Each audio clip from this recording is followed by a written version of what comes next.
আলহামদুলিল্লাহ, আসতে এবছর একবার আসবো কি আসবো না বারবার এরকম সিদ্ধান্ত নিতেছিলাম, কিন্তু মন বলছে যে অনেকের সাথে দীর্ঘদিন দেখা হয়নি।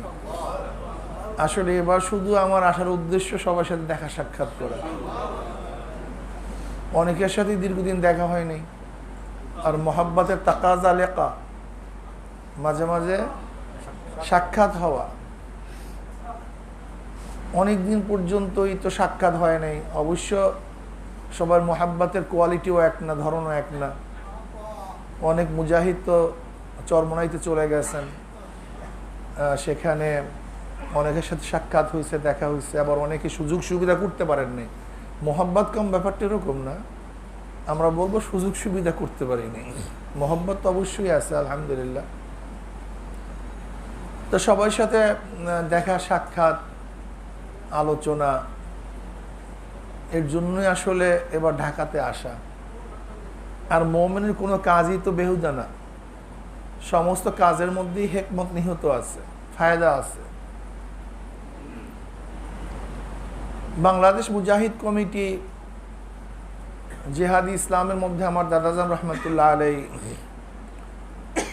ফাজাইল বয়ান করছেন যে মুজাহিদ কমিটি কিভাবে চলবে, এদের ফজিলাত কি, এরকম অনেক কথা বলার চেষ্টা করছেন। হয়তো বাহ্যিক দৃষ্টিতে অনেকে বুঝবে, অনেকে ইশকাল তুলবে, প্রশ্ন তুলবে। মুজাহিদ তো দামি এক জিনিস। এই মুজাহিদ যারা নফস এবং শয়তানের বিরুদ্ধে যুদ্ধ করে, আর যে ব্যক্তি নফস এবং শয়তানের বিরুদ্ধে যুদ্ধ করে বিজয় অর্জন করে, সে ব্যক্তি কামিয়াব হয়ে যায়। এই এমন এক যুদ্ধ, যে যুদ্ধে পরাজয় হলে খসেরাত দুনিয়া ওলা আখেরা, দুনিয়াও বরবাদ, আখেরা তো বরবাদ। আর এইটা এমন একটা যুদ্ধ, যেই যুদ্ধ যদি কেউ বিজয় হয়, তাহলে দুনিয়াও কামিয়াব হয়ে যায়, আখেরাতও কামিয়াব হয়ে যায়। আল মুজাহিদু মান জাহাদা ফি নাফসি, মুজাহিদ যে নফস এবং শয়তানের বিরুদ্ধে যুদ্ধ করে। যুদ্ধ তো দুই প্রকার, এক হলো কাফের বেঈমান মুশরিকদের বিরুদ্ধে যুদ্ধ করা, আর এক হলো তার পরামর্শদাতা, তার সর্দার, উজিরে আজম, তার বিরুদ্ধে যুদ্ধ করা। দেখেন, কাফের এবং বেঈমান মুশরিক কার লস্কর, কার সৈন্য? শয়তানের সৈন্য। তাই শয়তান হলো চিপ, নফস হলো চিপ, আর শয়তান ওস্তাদ। আর কাফের বেঈমান মুশরিকরা তার শাগরেদ। তো ওস্তাদ বড় হয় না, শাগরেদ বড় হয়? তো ওস্তাদের সাথে যুদ্ধ করা বড় যুদ্ধ না শাগরেদের সাথে যুদ্ধ করা বড় যুদ্ধ? যেহেতু নফস এবং শয়তান কাফের মুশরিকদের ওস্তাদ, বস, সেফাহ সালার আজম, প্রধান সেনাপতি, আর প্রধান সেনাপতির সাথে যুদ্ধ করা বড় যুদ্ধ। এর জন্যই এই যুদ্ধকে জিহাদে আকবর বলা হয়েছে। জিহাদে আকবর, বড় যুদ্ধ। রাজানা মিনাল জিহাদিল আসগর ইলা জিহাদিল আকবর, এই সনদ নিয়ে কিলুকাল থাকলেও অধিকাংশ মুফাসসিরিন কেরাম এই হাদিসকে নিয়ে আসছেন। কারণ এই হাদিসের মাফহুম তো বহু সহি হাদিস দ্বারা, আয়াতে কোরআনের দ্বারা সাবেত। দেখেন, আপনারাই সাবেত করবেন, প্রমাণ করবেন। এক ব্যক্তি লড়তেছে, যুদ্ধ করতেছে, ব্যক্তি শহীদও হয়ে গেছে, কিন্তু ব্যক্তির যুদ্ধ ছিল আল্লাহর জন্য নয়। তার যুদ্ধ ছিল গনিমতের মাল অর্জন করার জন্য। তার যুদ্ধ ছিল মানুষ তাকে বড় দিগ্বিজয়ী যোদ্ধা বলবে, এর জন্য। তার উদ্দেশ্য ছিল নেতৃত্ব ঠিক রাখার জন্য। এখন আপনি বলেন তো, এই ব্যক্তিকে আল্লাহর রাহে শহীদ হবে? কেন? ব্যক্তি তো যুদ্ধ করছে, রক্ত দিছে, কতল হয়ে গেছে, মারা গেছে দুনিয়ার থেকে। অথচ আপনারাই বললেন যে না, সে আল্লাহর রাহে শহীদ হবে না। না হওয়ার কারণটা কি ছিল? হ্যাঁ, বলেন তো, না না হওয়ার কারণটা কি ছিল? নিয়াতটা, তার নিয়াত থাকে কোথায়? কলব। তার নিয়াত সহি হয় নাই কেন? বুঝছেন? রাজানা মিনাল জিহাদিল আসকার ইলা জিহাদিল আকবারের উপরে কেউ প্রশ্ন তুললেও আপনারা সবাই একমত হবেন, যদি কেউ আল্লাহর রাহে যুদ্ধ না করে, আল্লাহর রাহে যুদ্ধ না করে, মান ক্বাতালা লিতাকুনা মাগনামান, যে ব্যক্তি গনিমতের মালের জন্য যুদ্ধ করবে, সুজাআতান, বিরক্তর জন্য যুদ্ধ করবে, যে ব্যক্তি নিজের প্রচার প্রসারের জন্য লিজিক্ট, তার আলোচনা সরিয়ে পড়বে, আলোচিত হবে ব্যক্তি মারাত্মক যোদ্ধা, সে ব্যক্তি যুদ্ধের ময়দান থেকে সামান্য পরিমাণ ন্যাক নিয়েও ফিরতে পারবে না, অথচ করলো যুদ্ধ, রক্ত দিল, সব কিছু করলো, কিন্তু কলবকে ঠিক করতে পারেনি। এই কলবকে ঠিক না করার কারণে সবকিছু বরবাদ হয়ে গেছে। এক ব্যক্তি প্রচুর দান করছে, প্রচুর দান 2 হাত দিয়া করতেছে, কিন্তু মনে মনে তার নিয়াত আমাকে মানুষ সখী বলবে, দানবীর বলবে। এই যত দান করছে কোনো ন্যাক হবে? কারণটা কি? দেখেন, দান ঠিক আছে, অর্থ সম্পদ খরচ ঠিক আছে, নিয়াতটা ঠিক করতে পারেনি এর জন্য। অথচ এক ব্যক্তি কোনো মালই নাই, কোনো মাল নেই, কিন্তু ব্যক্তি চিন্তা করছে, হ্যাঁ আল্লাহ যদি আমাকে এই পরিমাণের মাল দিত, আমি সব আল্লাহর রাস্তায় বিলাই দিতাম, কিন্তু কোনো মালই নেই, কিচ্ছু খরচ করে নেই, সহি নিয়াতে বলছে, হ্যাঁ আল্লাহ যদি আমাকে এই পরিমাণ মাল দিত, আমি সব আল্লাহর রাস্তায় বিলাই দিতাম।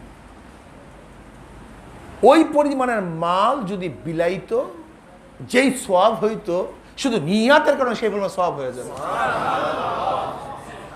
এক ব্যক্তি মাল বিলাইছে, সওয়াব নাই। এক ব্যক্তি মাল না মিলে সওয়াব হওয়ার কারণটা কি? এক ব্যক্তি কলবকে ঠিক করতে পারে না, এক ব্যক্তি কলবকে ঠিক করছে। ব্যাপারটা কোন জায়গায়? ব্যাপারটা কোন জায়গায়? দেখেন অবস্থাটা কি। আপনি দেখেন না, বুখারীর মধ্যে রওয়ায়াত, এক ব্যক্তি গুনাহ করছে, 99টা খুন করছে, 1-2টা খুন না, 99টা খুন করছে। হঠাৎ চিন্তা করছে, এই অবস্থায় মারা গেলে অবস্থাটা কি হয় আল্লাহই জানে। আহা, আমার কি অবস্থা হবে। এটা কিছু কাহিনী না, কিন্তু আমি বুখারীর রওয়ায়াতের থেকে বলতেছি, আমার কি অবস্থা হয় না জানি, জাহান্নামে চলে যাই। কলবের মধ্যে অস্থিরতা বেড়ে গেছে, কি হয় না না হয়। গেছে এক ব্যক্তির কাছে, এক দরবেশের কাছে, কিরে ভাই, গুনাহ তো অনেক করছি, মাফির কোনো পদ্ধতি আছে টাছে, রাস্তা আছে তওবা করার? তুমি যেই পরিমাণের গুনাহ করছো, এর কোনো তওবা করার কোনো সুরাত নাই, তাহলে তো তোমাকে রাইখা লাভটা কি? এমনি মাথা মুথা ঠিক নেই, আখিরাতের পেরেশানি চলে আসছে, কারবার বানায় দিচ্ছে, তারা হত্যা করছে। হত্যা তো করছে, কিন্তু পেরেশানি কমে নেই, আরো বাড়ছে, অস্থিরতা আরো বেড়ে গেছে। কি করি, কোথায় যাই? আমাকে তওবা করতে হবে, আমার গুনাহ খাতা মাফ করাতে হবে, উপায় নেই। এরকম আছে না পাগল? উপায় নেই, কি করি? ছুটছে আর একদিকে, কোথায় যাই? দেখেন, যারা মনে কোন ওয়াসাইলের প্রয়োজন নেই, আমি ওই সমস্ত বন্ধুদেরকে বলবো, আমার দোস্ত, এই ব্যক্তি যারা বলে নেই অমুকের কাছে যাও কেন, তমুকের কাছে যাও কেন, আল্লাহ কি ওয়াসাইল ব্যতীত, মাধ্যম ব্যতীত হেদায়েত দিতে পারে না? সহজ প্রশ্ন, আপনি কি বলবেন, পারে না আল্লাহ? তো ওই ব্যক্তিকে আল্লাহ পাক ডাইরেক্ট হেদায়েত দিতে পারতেন না? তো ওই ব্যক্তি একজনের কাছে দৌড়ায় কেন? হাদিসের মধ্যে এরকম আসছে কেন? হাদিসের মধ্যে আসা উচিত ছিল, ব্যক্তি সেজদায় পড়ে আল্লাহর কাছে কাঁদতেছে, ব্যক্তি আল্লাহর কাছে তওবা করছে, আল্লাহ মাফ করে দিছে, এইভাবে তো ভাষ্য হওয়া উচিত ছিল। কিন্তু নবী এইভাবে বলতেছেন কেন? অমুকের কাছে গিয়া বলছে, ভাই আমার তওবার কোনো রাস্তা আছে কিনা? কোনো পথপন্থী আছে কিনা? একজনে বলছে নাই, কারবার শেষ। আবার দৌড় আর একজন আলেমের কাছে। ভাই, যখন কলবের মধ্যে অস্থিরতা চলে আসে, যার মধ্যে যন্ত্রণা সৃষ্টি হয়, সেই জানে এই যন্ত্রণার ব্যথাটা কি। এই যন্ত্রণার ব্যথাটা কি অন্য কেউ বুঝবেও না, বুঝানো সম্ভব না। যখন এই ব্যথা পয়দা হয়, যেরকম মানুষের ব্যথা শুরু হলে এ কোন র্যাঙ্কের অফিসার, এ মন্ত্রী নেই এমপি, আমি কি মাটিতে গড়াগড়ি করি নাকি আমার মানিজ্জাত আছে কি নেই, হুঁশ থাকে না। কি কথা ঠিক না? যেরকম পেটের ব্যথা হলে মানুষের হুঁশ থাকে না, গড়াগড়ি করে। কলবের যন্ত্রণা হলে মানুষের হুঁশ থাকে না, মানুষ গড়াগড়ি করে। এটা স্বাভাবিক, হতেই পারে। ভাই, কোনো জায়গায় কি চিকিৎসা আছে? জিজ্ঞাসা করতেছে একজনের কাছে, আমার কি তওবা হবে কি হবে না জানার জন্য কোনো ব্যক্তি কি আছে? একজনে বলছে অমুক গ্রামে একজন আলেম আছে, তুমি তার কাছে যেতে পারো, হয়তো তুমি ভালো একটা পরামর্শ পাবা, তুমি তার কাছে যাও। পাগল দাও, আমাকে চিকিৎসা নিতে হবে, তওবা করতে হবে, আল্লাহর কাছে মাপ পাইতে হবে। কইরে দৌ, আল্লাহর কি করিসমা? ব্যক্তি তো তওবা করার জন্য রওনা করছে, অথচ আজরাইল পথের মধ্যে হাজির। আজরাইল পথের মধ্যে কি যাওয়ার সময় নেই। আমি আসছি তোমাকে উঠায় নেওয়ার জন্য। কত পেরেশানিটা কি! এত হত্যার অভিযোগ তার উপরে দায়ের হয়ে আছে, এত নামাজ কাজার অভিযোগ তার উপরে দায়ের হয়ে আছে, এত রোজা ছাড়ার অভিযোগ তার উপরে দায়ের হয়ে আছে। কোনোদিন জিকির আজকার করে নাই, ইবাদতের কাছেও যায় নাই, আল্লাহর কাছে মগ্ন হয় নাই, জীবনভর দুনিয়া করতে করতে জীবনটাকে শেষ করে ফেলছে। এত গুলি অপরাধ নিয়ে জজের কাছে দাঁড়াবে কিভাবে? অনেক অপরাধ না? কি করি? অথচ সামনে যাওয়ার জায়গা নেই। এখন বলেন তো প্রেশানিটা কি? এ তো মনে হয় আজরাইলকে দেখি কারবার শেষ হয়ে গেছে,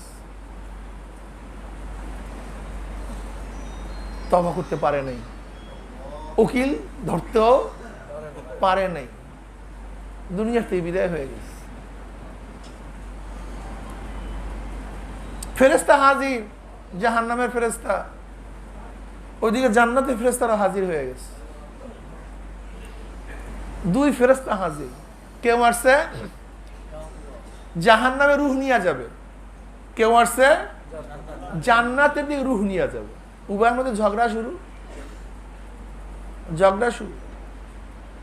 জাহান্নামের ফেরেশতারা বলতেছে, ভাই এই ব্যক্তি তওবাই করে নাই, দেখো কোনো তওবা আছে কিনা, দেখো কোনো নেক আছে কিনা, দেখো এর মধ্যে কোনো ভালো আমল আছে না, কিচ্ছু নাই মিয়া। তুমি জান্নাতের ফেরেশতারা কিসের জন্য তো রূহ নিবা? কোনো যুক্তি আছে? তাহলে রওনা তো করছিল, করতে তো পারে না, তওবা করতে পারে নাই, রওনা ঠিকই করছিল। বলে ভাই আল্লাহ তো রহমান, আমার মাওলা তো রহিম,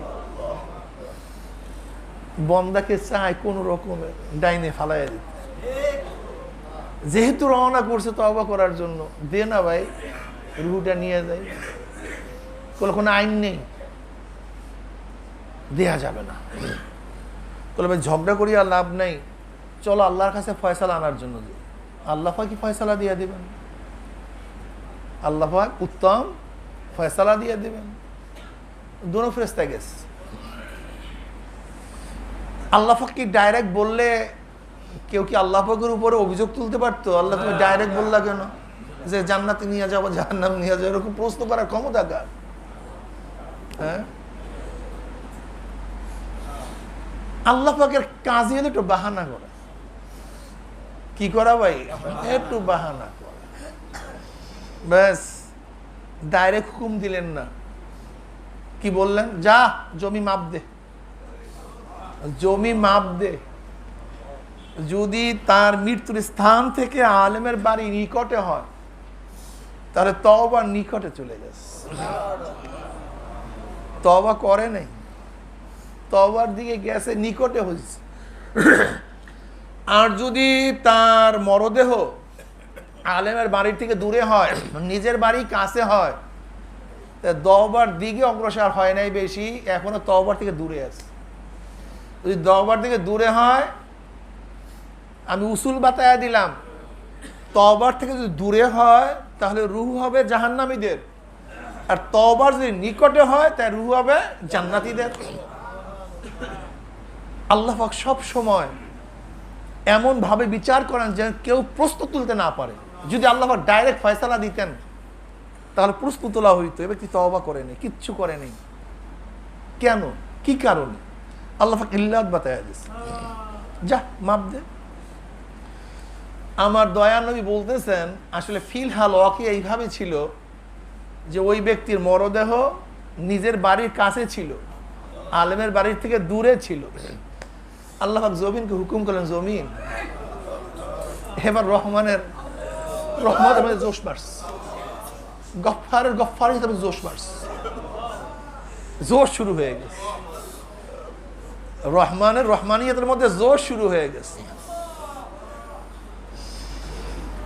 আহা, এ তো বিশাল এক বাহানা, বিশাল এক বাহানা।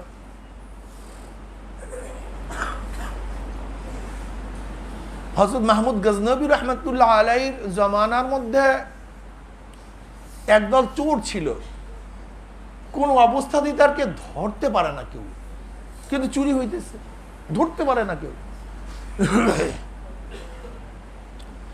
এখন বাদশা নিজেই চিন্তা করতেছে এই চোর আমিই ধরব, ছদ্মবেশে নামছে চোর ধরার জন্য, ছদ্মবেশে নামছে চোর ধরার জন্য।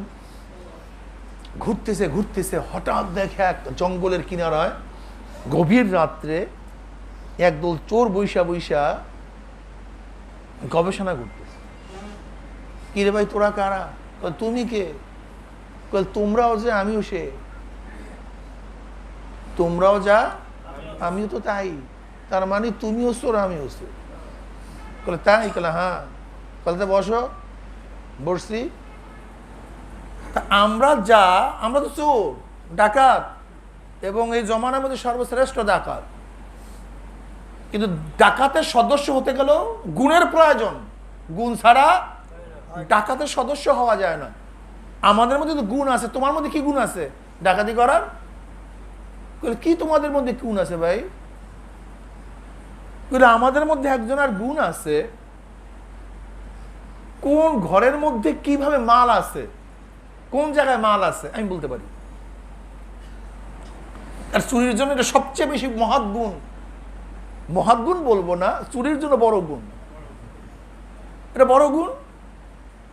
আসলেও তো কোন জায়গায় অর্থ আছে, টাকা আছে, যদি জানাই যায় তাহলে সহজে অল্প সময় কাজ করে চলে যাবে, মারাত্মক গুণ। ঠিক আছে, তোমার মধ্যে কি গুণ? আমার মধ্যে গুণ হলো যত বড় জটিল এবং কঠিন আধুনিক তালা হোক না কেন আমি হাত দিলে খুলে যায়, মারাত্মক গুণ। ঘর যদি সহজে খোলা যায় তাহলে চুরি করতে সুবিধা হয়, বলে এটাও তো খুব ভালো। বলে তোমার মধ্যে কি গুণ? বলে কুকুর যে আওয়াজ করে সেই আওয়াজ আমি বুঝতে পারি কুকুর কি বলতেছে। বলে এটা তো মারাত্মক গুণ। মালিক আছে কি নাই, কোথায় কি অবস্থায় আছে, কুকুরের ঘেউ ঘেউ শব্দ বুঝতে পারি, এটা তো ভালো গুণ। বলে তোমার মধ্যে কি গুণ? বলে আমার মধ্যে যত মাল হোক না কেন তাকসিম করার, এটা বন্টন করার গুণ আমার মধ্যে আছে। বলে এটাও তো ভালো গুণ, কারণ চুরি করার পরে মাল বন্টন করতে গিয়ে অনেক হত্যা হয়ে গেছে। আর যদি ঝগড়া বিবাদ ব্যতীত মাল বন্টন করা যায়, এটা চুরির জন্য বিশাল গুণ না ভাই, এটা মারাত্মক গুণ। এবার বলো তুমি যে আমাদের মতো বললা, তোমার মধ্যে কি গুণ আছে? এখন বাদশা বলতেছে আমার মধ্যে একটা গুণ আছে। বলে কি? তোমরা চুরি করলে ধরা পড়তে পারো না? বলে হ্যাঁ পারি তো। আমার মধ্যে একটা গুণ আছে, আমি দাঁড়ি নাড়া দিলে তোমরা সব খালাস হয়ে যাও। এটা তো সবচেয়ে মারাত্মক, এইটা তো চুরির জন্য সবচেয়ে ভালো গুণ। এর চেয়ে বড় গুনাহ থাকতে পারে না, ধরতেই পারি। এবার কি বলে, এবার যেহেতু দাড়ি নাড়া দিলে খালাস হয়ে যাব, কিন্তু আজকে ছোট বাড়িতে চুরি করবো না, আজকে বাসার বাড়িতে চুরি করবো। চলো চলো, ঠিক আছে। এবার যখনই ঢুকতে গেছে অমনি কুকুর ঘেউ ঘেউ আওয়াজ করতেছে, তোদের সাথে তো মালিক বাদশা নিজে আছে। ও আর একজনের গুণ আছে, আর একজনের গুণ আছে, সেটা তো বলি নেই। আর একজনের গুণ আছে, সে অন্ধকারে যাকে দেখে আলোতেও তাকে দেখতে পারে, মানে অন্ধকার যতই অন্ধকার হোক না কেন তাকে চিনে সে, এই গুণ তার মধ্যে আছে। এবার চলো ডাকাতি করতে যাই। এবার কুকুর তো আওয়াজ করে যে তোমাদের সাথে কে আছে, কিন্তু চোর কি চিন্তা করছে রাত্র এই 12টার সময় সেই মরুভূমির মধ্যে সুলতান মাহমুদ গজনবী আমাদের সাথে আছে, চিন্তা কেউ কোনোদিন করতে পারে নাকি? এটা হয় সম্ভব? ভ্রুক্ষেপ নেই, কিন্তু আওয়াজ তো দিচ্ছে বারবার, আওয়াজ বারবার দিচ্ছে। বাস তালাওয়ালা তালা খুলে বলাইছে, মাল কোন জায়গায় আছে মাল্লা বইলে দিছে, বাস। এবার চুরি কইরা যে বন্ঠক সে বন্ঠন করে দিছে, ভাগ করে বাড়িতে চলে গেছে। এখন চোর কোথায় আছে, মাল কোথায় রাখছে, সাক্ষী প্রমাণের দরকার আছে? বাদশা নিজেই, সে নিজেই তো চোর। ব্যাস সকালবেলা এবার বাদশা নামদার ইজলাসে বসছে, নিয়ে আসো ওদেরকে, অমুক জায়গায় আছে, মাল সহ চোর সহ হাজির। মাল হাজির, চোর হাজির, এবং যে ব্যক্তি অন্ধকারে দিনেও তাকে চিনতে পারে, দেখলে অন্ধকারে দেখলে দিনেও চিনতে পারে, ওই ব্যক্তি চিনে ফেলাইছে, উনি তো রাত্রে আমাদের সাথে ছিল। এই বাদশা আমাদের সাথে রাত্রে ছিল। এখন অবস্থাটা কি বলেন তো? সাক্ষীর প্রমাণের দরকার নেই, কিচ্ছুর দরকার নেই, খোদ নিজে বাদশা চোরের সাথে ছিল, সে নিজেই সাক্ষী, নিজেই ধরছে আসামি। এবার বলেন মুক্তির কোন উপায় আছে? চেহারা লাল হয়ে গেছে, জীবন চলে যাবে, ফাঁসির রশি দেখতেছে, বাচ্চাদের কথা মনে পড়ছে, ছোট বাচ্চাদের কথা মনে পড়ছে, ওর অবস্থাটা কি হবে? নবজাত শিশুদের অবস্থা কে খাওয়াবে, কে দেখবে? আমার স্ত্রী কি অবস্থা হবে, আমার মার কি অবস্থা, আমার বাবার কি অবস্থা? গোটা দুনিয়া মনে হয় যেন অন্ধকার হয়ে যাইতেছে, কিছুক্ষণ পর দুনিয়ার থেকে বিদায় হয়ে যাবে। সামনে বলার কোনো ক্ষমতা কেউ রাখে না, জল্লাদকে ডাকা হয়েছে, অ্যারেস্ট করো, ধরে নিয়ে যাও। এ সময় রাত্রে যে তাকে চিনছে সে বলতেছে, বাদশা নামদার সাহসের সাথে বলতেছে, একটু কথা বলতে পারি? বলে অবশ্যই বলার ইজাজত আছে, ইজলাসে সবার বলার কি আছে, অধিকার আছে, ইজাজত আছে, বলতে পারো। এবার বলতেছে বাদশা নামদার, যখন রাত্রে আমরা একই সাথে চুরি করছিলাম, আমরা প্রত্যেকের গুণ দেখাইছি। যার তালা খোলার গুণ, সে তালা খোলার গুণের মাধ্যমে ঘরে ঢোকার সাহায্য করছে। যার কুকুরের আওয়াজ শোনার গুণ, সে বারবার ইত্তেলা দিচ্ছে মালিক তোমাদের সাথে আছে। যার মাল কোথায় আছে সেই গুণ মাল দেখাইয়া দিছে। যে বন্টন করার গুণ, সে বন্টন করে দিছে। প্রত্যেকের গুণ আমরা দেখাইছি, কিন্তু আপনার দাড়ি নাবার গুণ এখনো দেখান নাই।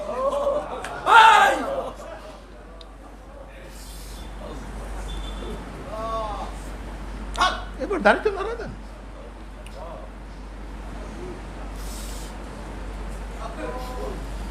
আপনার মধ্যে একটা গুণ ছিল, আপনি বলছেন আমি দাড়িতে হেলান দিলে সব খালাস হয়ে যায়, সেই গুণ দেখান। আমাদের সাথে মালিক সব সময় আছে, আওয়াজ বারবার দিতেছে, তোদের সাথে মালিক আছে, সব দেখতেছে।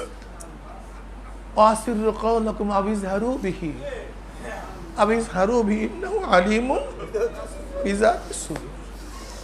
যা প্রকাশ্যে করি, যা গোপনে করি, সব মালিক দেখতেছে, মালিক সাথে আছে। ইত্তেলাও আসছে, এ খবরদার, অহুয়া মাকুম আইনামা কুনতুম ফাইনামা তুওয়াল্লু ফাসাম্মা ওয়াজহুল্লাহ। যেখানে তোরা দুইজন সেখানে আমি একজন, তিনজন, তোরা চারজন আমি পাঁচজন। উপায় আছে কি? উপায় নেই। আমাদের যার যার গুণ সব প্রকাশ করছে।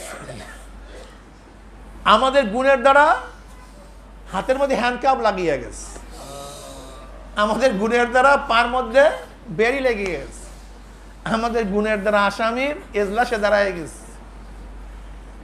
কিন্তু যেই মালিক আমাদের সব কিছু রক্ষণাবেক্ষণ করেন, ওই মালিকের একটা গুণ আছে, যদি বলে খালাস, সব খালাস হয়ে যায়। ওই গুণটা এখনো দেখায় না।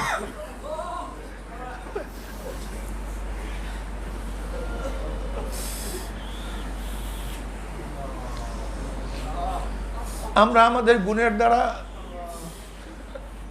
হীন এমন কোন কাজ নেই যে কাজ করি না, সবই তো করতেছি। যদি সে রহমানের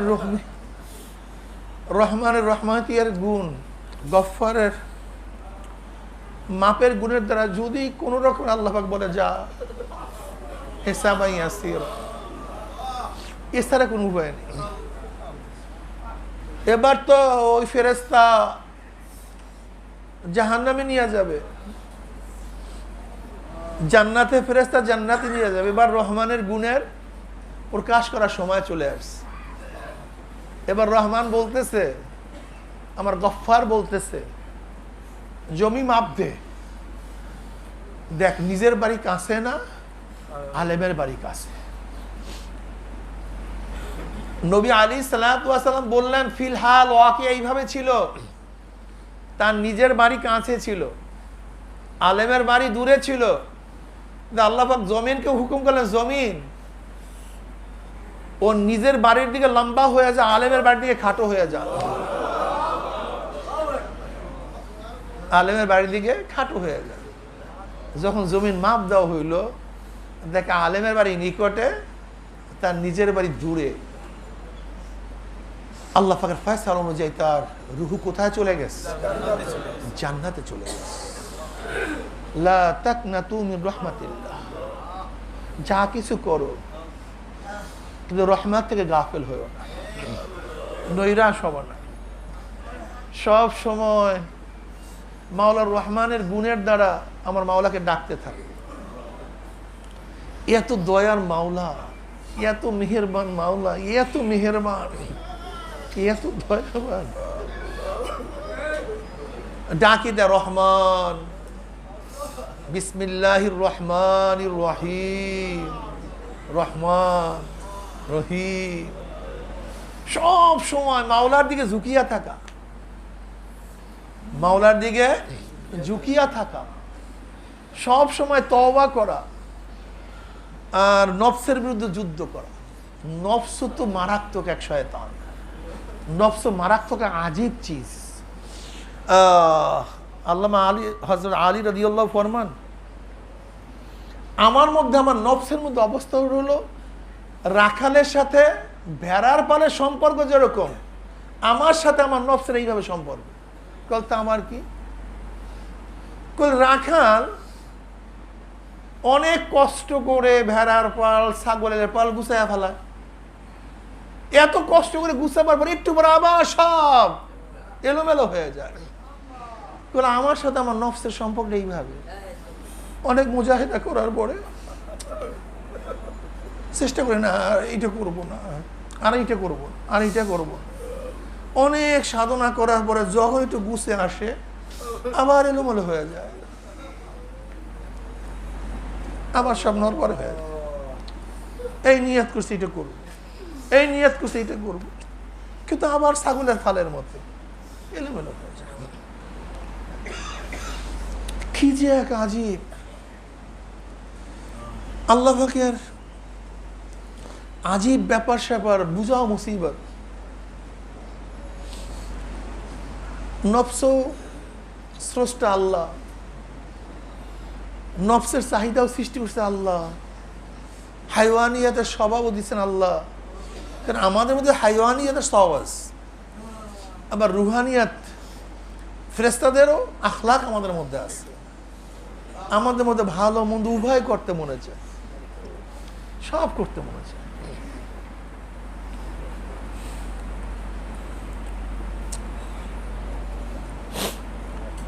অবস্থাটা কেমন? সব কিছু মনে চায়, সাধ্য নাই ফিরাবার, অথচ আল্লাহ পাক বলবে এইটা পারবি না, সেইটা পারবি না, সেইটা পারবি না, সেইটা পারবি না। খবরদার, এক জাররা পরিমাণ কিবের থাকলে এই অবস্থা, আত্মাকে পরিশুদ্ধ না করতে পারলে এই অবস্থা, এক জাররা পরিমাণ যদি তোর মধ্যে গুনাহ থাকে তাই এই অবস্থা। কি ওমান ইয়ামাল মিসকালা যাররাতিন যাররাতিন খায়রান ইয়ারা ওমান ইয়ামাল মিসকালা যাররাতিন শাররান ইয়ারা। কেমনে বাঁচবো বলেন তো? এটা সম্ভব? জাররা কাপড় নিগড়াবার পরে ঝাড়া দিলে রেণু রেণু উইরা যায়, তার নাম জাররা। এই এক জাররা পরিমাণ যদি গুনাহ বেশি হয়ে যায়, তাহলে এক জাররা পরিমাণ যদি গুনাহ বেশি হয়ে যায়, জাহান্নামে কে বাঁচবে বলেন তো? বাঁচার সুরাতটা কি? এক ব্যক্তিকে যদি হাত পাও বান্ধিয়া, হাতও বাঁধছেন, পাও বাঁধছেন, পানির মধ্যে ফালাইয়া দিচ্ছেন, আবার বলতেছেন খবরদার কাপড় যেন না বেজে। খবরদার, এই তর্ক করতে পারবি না। যে হুজুর হাত বাঁধছেন, পাও বাঁধছেন, পানির মধ্যে ফালাইয়া দিচ্ছেন, আবার বলছেন কাপড় যেন না বেজে। এই তর্ক বিতর্ক করা যাবে না, প্রশ্নও তোলা যাবে না। শুধু কি তোমাকে চেষ্টা করতে হবে, এই বাস এতটুকু। তোমাকে কি করতে হবে? চেষ্টা করতে। নফসও সৃষ্টি করছে আল্লাহ, দুনিয়ার চাহিদাও সৃষ্টি করছে আল্লাহ, কিন্তু এইটা করতে পারবি না, সেইটা করতে পারবি না, এইটা করলে এইটা, সেইটা করলে এইটা, কত কথা আল্লাহ বলিয়া দিচ্ছে। এখন বন্দার কাজ কি? আমার মধ্যে কোনো শক্তি নেই, আমার মধ্যে এই রাস্তায় চলার মতো কোনো শক্তি নাই, সাহস নাই, জানা নাই, চিনা নাই, পরিচিতি নাই। নবী আলাইহিস সালাতু ওয়াস সালাম সোজা একটা আগ দিছেন জমিনের মধ্যে, সোজা একটা আগ দিছেন। আগ দেওয়ার পরে এদিকে আগ দিচ্ছেন, এইদিকে আগ দিচ্ছেন, এইদিকে আগ দিচ্ছেন, এইদিকে আগ দিচ্ছেন। এবার বলতেছেন জানো এটা কেন দিছি? না, এটা সোজা রাস্তা, জান্নাতের রাস্তা, আর ডাইনে বামে সব হলো জাহান্নামের রাস্তা।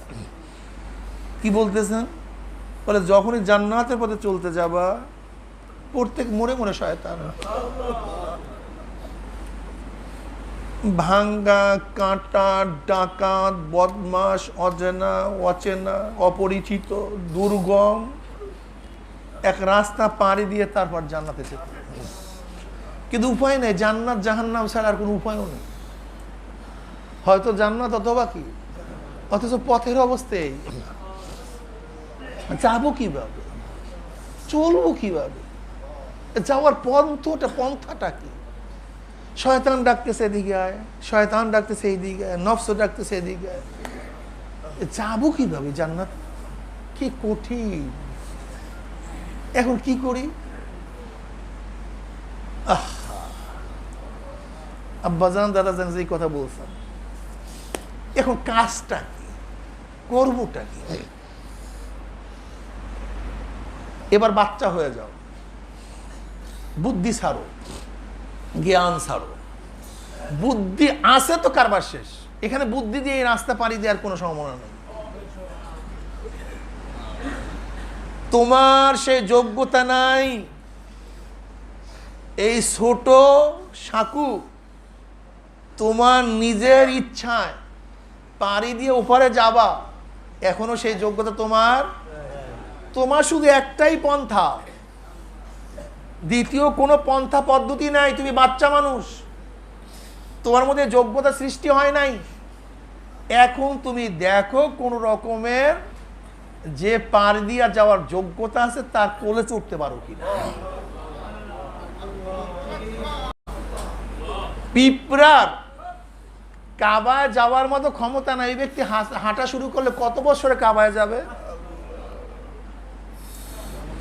কিন্তু মনে তো চায় কাবায় যাওয়ার জন্য, মনে চায়। যাবে কিভাবে? আশা তো অনেক, কিন্তু যাওয়ার তো যোগ্যতা নাই। এখানে শুধু একটাই পন্থা, যে কাবায় যায় তার সাথী হয়ে যাও। যে কবুতর কাবার দিকে রওনা করছে তার গায়ে উঠিয়া যাও। যদি উঠতে পারো, ও পুষলে তুমিও সেখানে পুষিয়া যাবা। এখানে কি অবস্থা? আমার কোনো যোগ্যতা নেই, কিচ্ছু নেই। এবার কি করো? আমার মাওলার রহমতের কোলের মধ্যে বসিয়া যাও। বাস, যদি রহমানের কোলার মধ্যে বসতে পারো, তার নজর তুমি আকর্ষণ করতে পারো, তাহলে বাস আমার রহমান এত রহমান, এত রহিম, এত দয়ার, এত মায়ার, ফালাবে না তো, ফালাবে না। আতানি ইয়ামশি আতাইতুহু হারওয়ালাতান। মাওলার রহমান দেখেন অবস্থা কি। মান তাকাররাবা ইলাইয়া শিবরান তাকাররাবতু ইলাইহি যিরা, ওয়া মান তাকাররাবা ইলাইয়া যিরান তাকাররাবতু ইলাইহি বা, ওয়া মান আতানি ইয়ামশি আতাইতু হারওয়ালাতান। সিয়াসাতটা সমস্ত হাদিসের মধ্যে, কিতাবের মধ্যে, কিতাব হাদিসের মধ্যেই হাদিস আসছে, হাদিসে কুরসি। আল্লাহ পাক রহমান কেমন, কেমন রহিম, কেমন গফফার। যদি আল্লাহর দিকে কেউ এক বিলাস অগ্রসর হয়, আমার মাওলার রহমত তার দিকে এক হাত অগ্রসর হয়ে যায়। কেউ যদি আল্লাহর দিকে এক হাত অগ্রসর হয়, আমার মাওলার রহমত তার দিকে 2 হাত অগ্রসর হয়ে যায়। কেউ যদি আল্লাহর দিকে হাঁটিয়ে হাঁটিয়ে রওনা করে, আমার মাওলার দয়া, আমার মাওলার মাগফিরাত, আমার মাওলার মেহেরবানি দৌড়ে গিয়ে তাকে কোলে টানিয়ে নেয়। কি অবস্থা? এর উদাহরণ দিকে বলতেন যে বাচ্চা পারে না হাঁটতে, বাপ মা দূরের থেকে ডাক দিছে, আয় আমার কাছে আয়। পারে না হাঁটতে, দিছে দৌড়। অবস্থাটা কি? যোগ্যতা নেই। যোগ্যতা যোগ্যতা ছাড়া যদি কেউ দৌড় দেয়, তখন অবস্থাটা কি হয়? আসার খেয়ে পড়িয়া যায়। যোগ্যতা নাই তো, ওই পর্যন্ত যাওয়ার যোগ্যতা নাই। মাওলা পর্যন্ত পুষার যোগ্যতা আমাদের মধ্যে নাই। জান্নাতে যাওয়ার যোগ্যতা আমাদের মধ্যে নাই। অথচ জান্নাত, আল্লাহর কাছে যাব, পাগল হয়ে গেছে বন্দা। বন্দা কি হয়ে গেছে? মাওলার শান, মাওলার আজমত, মাওলা মাওলা মাওলা মোহাব্বতের পাগল মারছে দৌড়। যোগ্যতা নেই। বাচ্চার মধ্যে কি নাই? যোগ্যতা নাই, পইরা গেছে। পইরা যাওয়ার পরে বাপ মা তো বসিয়া থাকতে পারে না। সে দেখছে, ওর সাধ্য অনুযায়ী চেষ্টা করছে।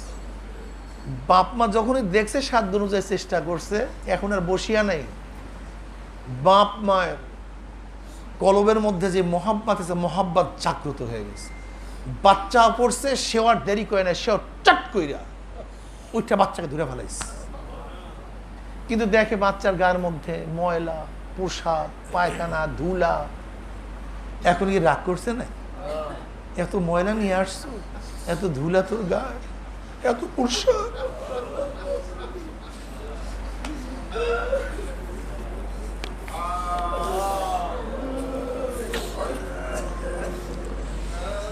মা বাবা তাকে আগুনেও ফেলায় না, বাইরেও ফেলায় না, সুন্দর ধোয়ায়, মোছায়, সাফ করে কোলে নেয়। এই গেলে চুমা দেয়, ওই গেলে চুমা দেয়। ঠিক বন্দা মাওলার দিকে দৌড় মারছে, দেখে এখনো বহুত গুনাহ, গুনাহ শেষ নেই। কি করবে? মাফ করাতে পারে নাই, তওবা করতে পারে নাই, কিন্তু চেষ্টায় ছাড়ে নাই। সারা বছর চেষ্টা করছে, হালকা জিগে দৌড়াইছে। আর আমার বিছানা বাদ দিয়ে মাসিক ইস্তেমায় সেই মসজিদে বলে শুয়েছিল।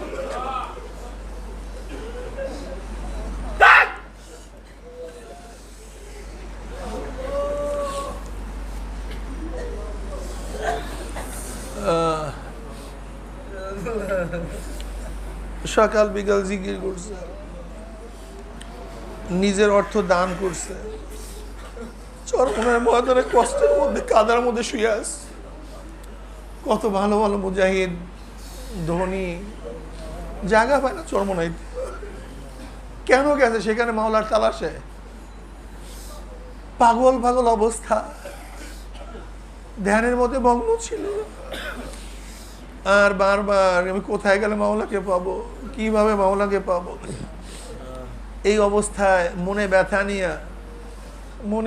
নিয়া ভাঙ্গা দেল আনা হেন্দামুন কাসরাতুল কুলুব, আমি তো একটা ভাঙ্গা দেলের কাছে থাকি, যে দিলটা ভাঙ্গিয়ে চুরমার হয়ে গেছে।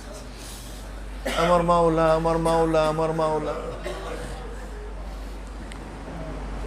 যদি এই অবস্থায় মনের ব্যথা নিয়ে ভাঙ্গা দেল নিয়ে মৃত্যুর পিছনে শুইতেই পারি, যখন দেখবে ময়লা ময়লা আর ময়লা, আমার মেহেরবান মাওলা দয়া করে মায়া করে শয়তানের কাছে সোপর্দও করবে না, জাহান্নামেও ফালাইবে না, বরং আশা করা যায় ধোয়াইয়া পোছাইয়া মাওলার কুদরতি কোলের মধ্যে নিয়ে নেবে।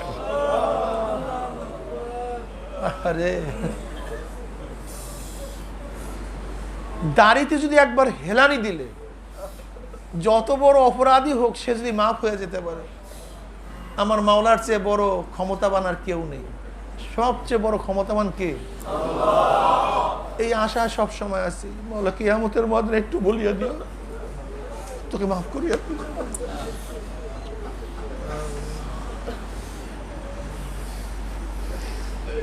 বিশারাত আছে, নবী আলাইহিস সালাতু ওয়াস সালাম ফরমান, যে ব্যক্তি ইয়াকিন করে আল্লাহ তাকে মাফ করিয়া দিবে, আশা করা যে সে মাফ পেয়েই যাবে।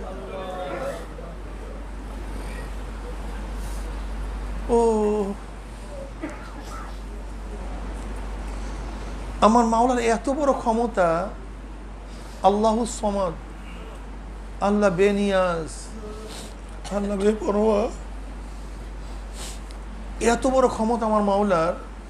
যদি সমস্ত নবীদেরকে আল্লাহ পাক বলেন একজনকে জান্নাতে দেব না, এই প্রতিবাদ করার ক্ষমতা কারণ নাই। যদি বলেন সমস্ত কাফেরদেরকে আমি জান্নাতে দিয়ে দেব, প্রতিবাদ করার ক্ষমতা নেই। কুলিল্লাহুম্মা মালিকাল মুলক, আল্লাহর সাথে তর্ক ধরিও না, আল্লাহর সাথে যুক্তিতে যাইও না, আল্লাহর সাথে কেবের করিও না, প্রশ্ন তুলিও না।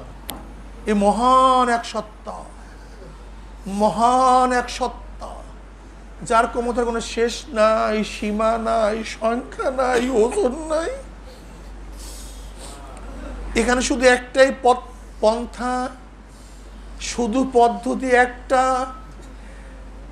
তার সামনে মাথা নত হওয়া, তার সামনে মাথা নত হওয়া। আমি কিছু না, আমি কিছু না, আমি, তুমি সব, তুমি সব, তুমি মালিক, আমি গোলাম, তুমি খালেক, আমি মাখলুক, আমি কয়েদি, তুমি বাদশা। রুজু হয়ে যাওয়া, ধ্যানে মগ্ন থাকা, মুজাহেদা করা, কোন দিকে কোন ছাগল দৌড় দিছে রাখালের রক্ষ রাখা, ঠিক আমার নফস কোন দিকে দৌড় দিছে, কি চাহিদা আছে, সবসময় হুঁশে থাকা।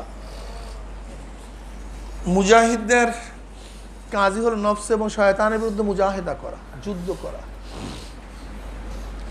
এই যুদ্ধের থেকে যদি আমরা গাফেল হয়ে যাই, তাহলে সব কিছু গড়বড় হয়ে যায়। খবরদার,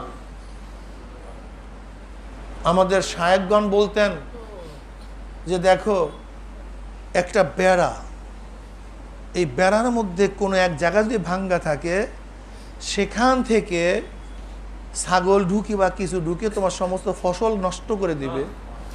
ঠিক 5 ঔষধ একটা বেড়া, এই 5 ঔষধের মধ্যে কোন একটা ঔষধ যদি তোমার নষ্ট হয়ে যায়, সেখানে নফস এবং শয়তান ঢুকে তোমার সমস্ত আমলকে বরবাদ করে দেবে। এটা বেড়া। চেষ্টা চালাইতে থাকেন, চেষ্টা করতে থাকি, পথ চলতে থাকি, গন্তব্য একদিন পৌঁছা যাবেই যাবে ইনশাআল্লাহ। উহিব্বুস সালিহিনা ওয়া লাস্তু মিনহুম লাআল্লাহু ইয়ারযুকুনা সালাহ।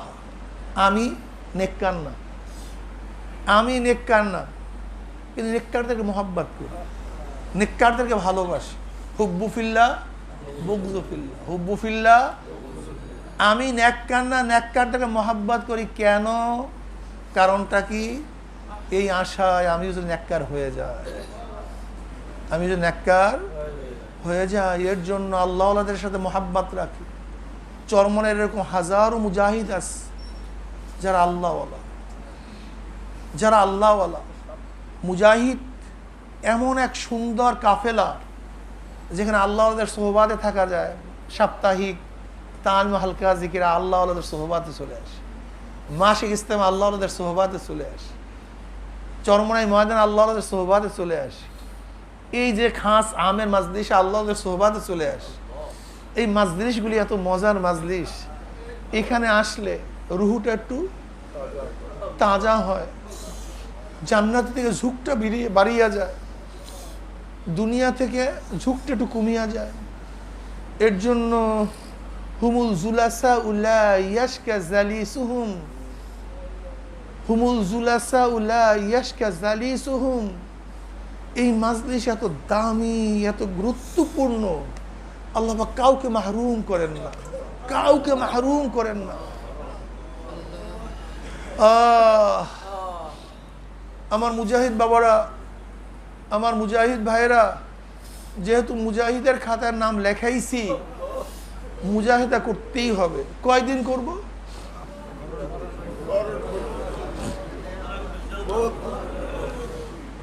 আব্দুল কাদের জিলি রহমতুল্লাহ আলাইহি বলেন, মৃত্যুর পরে মাপ পাওয়ার আগ পর্যন্ত নিজেকে নিজেরা শুয়ারের চেয়ে ভালো মনে করা যায়। কি কঠিন মাসালা! ওই যে মৃত্যুর সময় শয়তান আসি ওয়াসওয়াসা দিতে পারে। আল্লামা রাজি রহমতুল্লাহ আলাইহি সম্পর্কে সবাই জানেন, বহুত বড় মুফাসসির ছিলেন, বহুত বড় মুফাসসির ছিলেন, ওই জমানার বড় আলেম ছিলেন।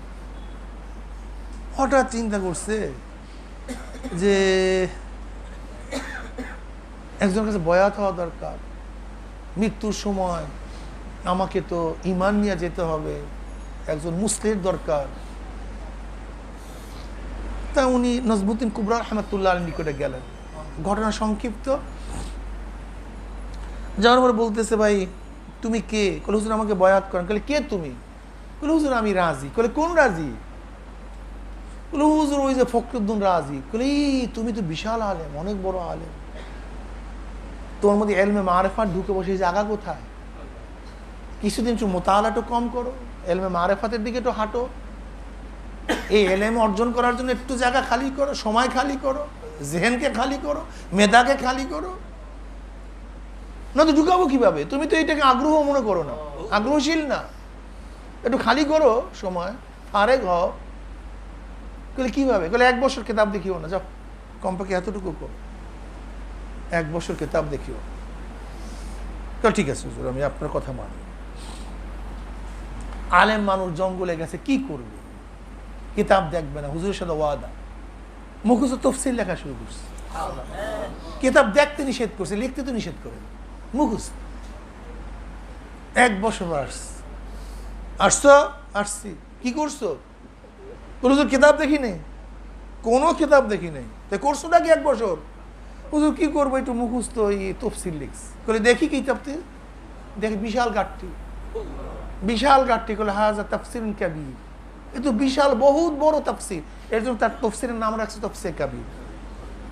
বিশাল তাফসির। বলে এলেম আরো বাড়িয়ে গেছে, এলেম আরো বাড়িয়ে গেছে, কাজ হবে না। এলেমে মারেফাত অর্জন করা এখনো যাবে না। দেখিয়েন এই মাসালার আবার এদিকে ওদিকে নিয়েন না। এদিক ওদিকে নেওয়ার সুযোগ নাই, জবাব আমি আগেই দিছি। যে কোনো এক জিনিস ঢুকাবার জন্য পাত্র খালি করতে হবে। পাত্র কি করতে হবে? আল ইলমু ইলমানে, আল ইলমু জাহির, আল ইলমুল বাতিন। যেমন ইলমে জাহির শিক্ষা গ্রহণ করার জন্য আপনার জায়গা খালি করতে হয়, তো ইলমে বাতিন শিক্ষা গ্রহণ করার জন্য আপনার জায়গার দরকার নেই? সেটা তো দরকার আছে, এর জন্য জায়গা খালি করো। যেহেতু জায়গাই খালি করবে না, ঢুকানো যাবে না। এবার আপনারা ঘটনা জানেন কি অবস্থা হয়েছে। যদি ইমাম রাজি রহমাতুল্লাহ আলাই ইন্তেকালের সময় শয়তান ধোঁকা দিতে পারে, অস্থির হয়ে যাইতে পারে, তা আপনার আমার উপায়টা কি হবে, অবস্থানটা কি হবে? এর জন্য জানা নাই কি অবস্থা হবে। পথও ছাড়বো না, আর সব সময় আল্লাহর কাছে কান্নাকাটি করতেই থাকবো। আমি অনেক সময় বলি, বাচ্চাদের হাতিয়ার শুধু একটা, যে কোনো জিনিস আদায় করার জন্য তাদের হাতিয়ার একটা, সেটা কি ভাই? চোখটাকে ভিজা রাখা, কান্নাকাটি করা। ঠিক আল্লাহর থেকে কিছু আদায় করার হাতিয়ার হলে কান্না। চোখটার জন্য সবসময় ভিজা থাকে। মাওলা কিছু নেই, শুধু আছে চোখের পানি, এছাড়া কিচ্ছু নেই। আমার নামাজের গর্ব নেই, রোজার গর্ব নেই, জিকিরের গর্ব নেই, তালিমের গর্ব নেই, ওয়াজের গর্ব নেই, কাজের গর্ব নেই, আছে শুধু চোখের পানি। তুমি আমাদেরকে মাফ করিয়ে দিও।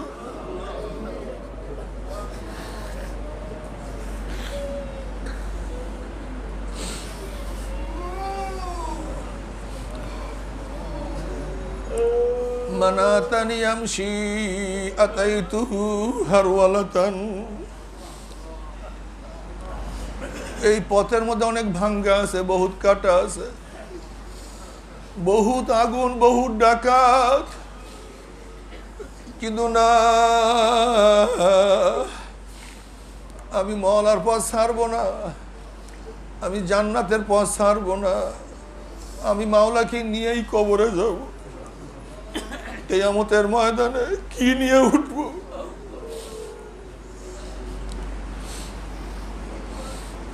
ওয়াকুল ইব্রাহিম খলিলুল্লাহ নফসি নফসি, ঈসা আলাইহিস সালাতু ওয়াস সালাম নফসি নফসি,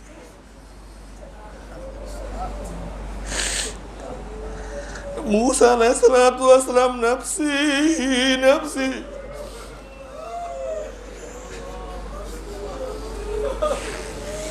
সমস্ত নবীরা বলবে, মাওলা আমাকে বাঁচাও। লিমানিল মুলকুল ইয়াউম লিল্লাহি ওয়াহিদিল কাহার।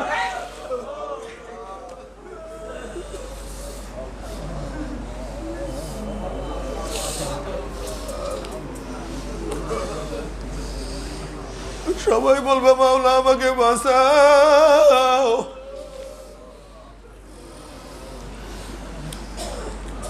নবী আলাইহিস সালাতু ওয়াস সালাম কিয়ামতের ময়দানে সবাই উলঙ্গ অবস্থায় কিয়ামতের ময়দানে উঠবে। আম্মা জান আয়েশা বলতেছে, ইয়া নবী আল্লাহ, আমাদের কি লজ্জা লাগবে না?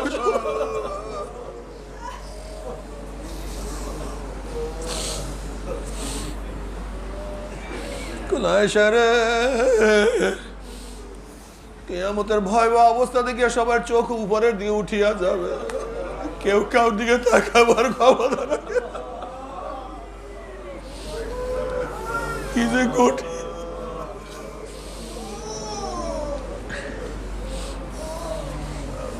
ওইদিকে জিবরাইল আওয়াজ করতে থাকবে, অমুকের ছেলে অমুকের জাহান্নামের ফয়সালা হয়ে গেছে।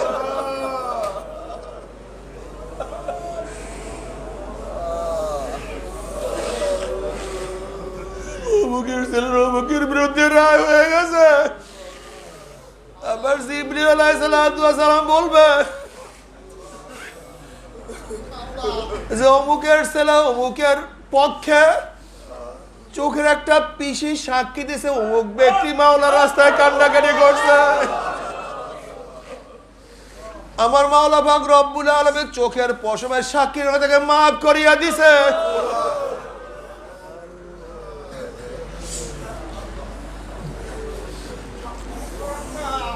চক্ষু যেন শুকনা না থাকে, সব সময় বিদায় বলো মাওলা রে।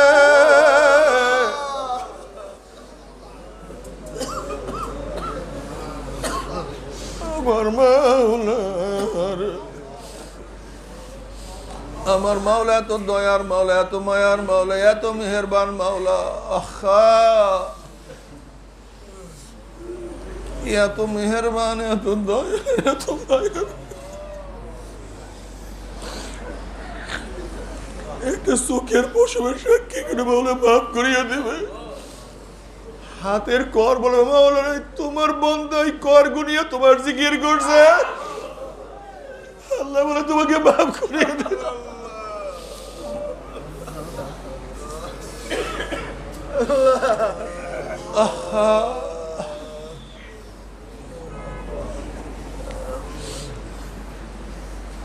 বুখারীর মধ্যে রওয়ায়াত আছে, নবী আলাইহিস সালাতু ওয়াস সালাম পুসরাতের কিনারায় দাঁড়ানো থাকবে, তার উম্মতরা পানি দেওয়া শুরু করবে। একদল উম্মত ঈমান আমল এত মজবুত, আকাশে বিজলি চমকাবার সাথে সাথে যেরকম আলো দুনিয়াতে পৌঁছিয়া যায়, 1 সেকেন্ডের মধ্যে 30,000 বছরের পুসরাত পাড়ি দিয়ে মাওলার জান্নাতে চলিয়া যাবে। আল্লাহ তুমি কবুল করিয়া নাও। যাদের আমল একটু দুর্বল হবে, আমল এবং ঈমান একটু দুর্বল হবে, বাতার চলার গতিতে পুসরাত পাড়ি দিয়ে মাওলার জান্নাতে চলিয়া যাবে। যাদের ঈমান আমল একটু দুর্বল হবে, জোরে চলনেওয়ালা ঘোড়ার গতিতে পুসরাত পাড়ি দিয়ে মাওলার জান্নাতে চলে যাবে। কেউ গাঁদার গতিতে, কেউ দৌড়িয়া দৌড়িয়া পুসরাত পাড়ি দিয়া জান্নাতে চলিয়া যাবে, কেউ হাঁটিয়ে হাঁটিয়ে পুসরাত পাড়ি দিয়া মাওলার জান্নাতে চলিয়া যাবে। আল্লাহ তুমি কবুল করিয়া নিও। মুমিনদের জান্নাতে যাওয়া দেখি বেঈমানদের মনের মধ্যে আশা হবে যে আমার ছেলে পাড়ি দিয়া চলিয়া গেছে, আমিও পাড়ি দিতে পারবো। আবার কত ছেলে দেখবে বাপ চলিয়া গেছে, ছেলে চিন্তা করবে আমিও পাড়ি দিতে পারবো। কত স্ত্রী দেখবে স্বামী চলিয়া গেছে, আমিও পাড়ি দিতে পারবো। কত স্বামী দেখবে স্ত্রী চলিয়া গেছে, আমিও পাড়ি দিতে পারবো। কত বন্ধু দেখবে আমার বন্ধু চলিয়া গেছে, আমিও পাড়ি দিতে পারবো।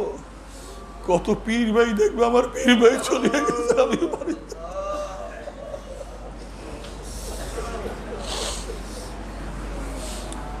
কত মুরিদ দেখবে আমার পীর চলিয়া গেছে, আমিও পাড়ি দিতে পারবো।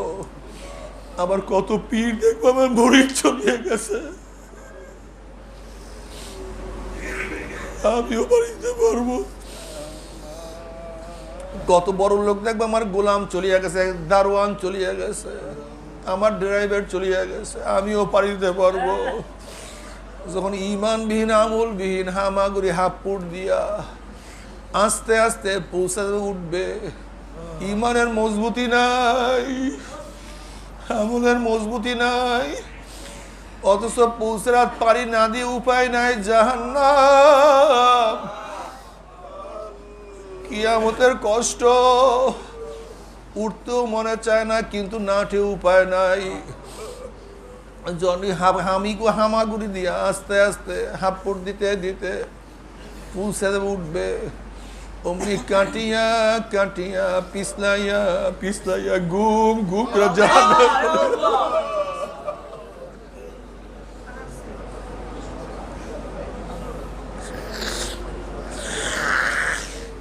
আল্লাহ আমাকেও মাফ করে দেন, আমাদের সবাইকে মাফ করে দেন। আমা আলাইনা ইল্লাল বালাগ।